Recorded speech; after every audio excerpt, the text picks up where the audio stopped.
Since you're getting all fired up, let's see what happens. Let's see what happens here. People who are the greatest explorers are open to the most differences. What do you think about that one? Who's feeling good today? Any thoughts there? What could this possibly be referring to? Any thoughts here? Someone going to bail me out? All right. I'm liking that row.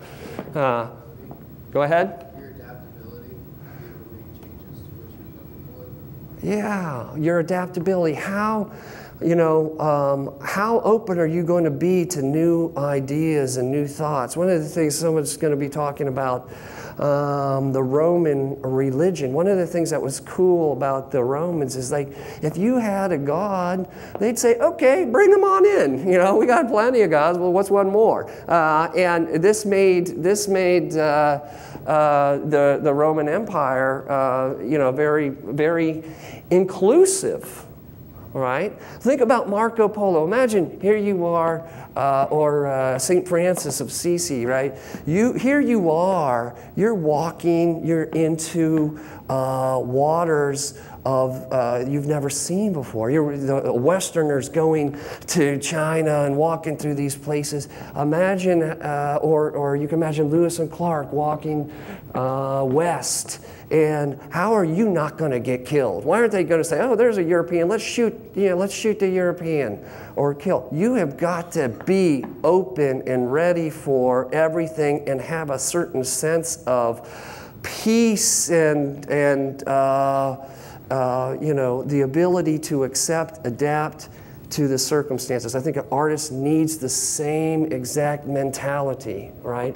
Well, I want to do a piece. I don't know. I did a piece one time. I took a welding class because I had two pieces of artwork that I wanted to do. I didn't know how to do them. So I took this welding class. My wife was pregnant. She didn't like that.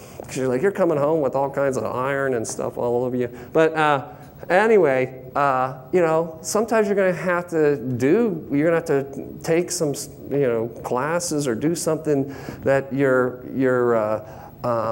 not familiar with so that you can move forward. So these are the kinds of things that I think are important. This is significant. Artists are explorers of the mind. You have the opportunity to let yourself be free, be free in your artwork. And in order to be free, see, we're all caged in a sense. We're all caged animals. In a sense, we're all locked in to a prison of some kind. And the trick for us is, first of all, to realize that we're locked in. Find the key, which is usually right here under our nose. Grab that key. Have the audacity to say, am I better off outside of this cage or inside the cage? And almost always it's safer in the cage. You know what to expect. You got to unlock that door and walk out. And with fear and trembling, for our philosophy people, with fear and trembling, resist the urge to go back inside and walk out. And you know what? You're going to end up in another cage, but this is what people mean by reinventing yourself. Every time, every once in a while, you got to reinvent yourself.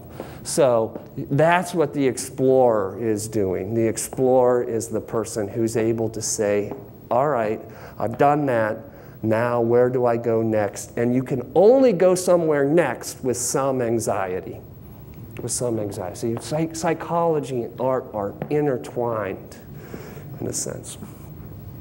This is the piece. By the way, there's some, if you guys want to check out, I have a website. There's some cards up there with, as you're going out if you want to grab them. You don't have to.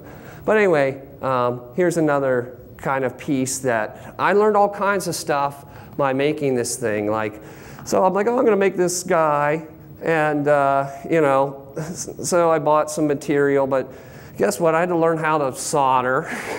And then right here is, this is one type of metal, and this is copper. Well, copper is real easy to solder to itself, but it's not easy to solder to another metal. It doesn't like that. So I had to learn, you know, I had to adapt. Then I wanted to make this sort of, they have a word for this, I'm forgetting, but it's when copper turns. I think it's called, I don't know what it's called.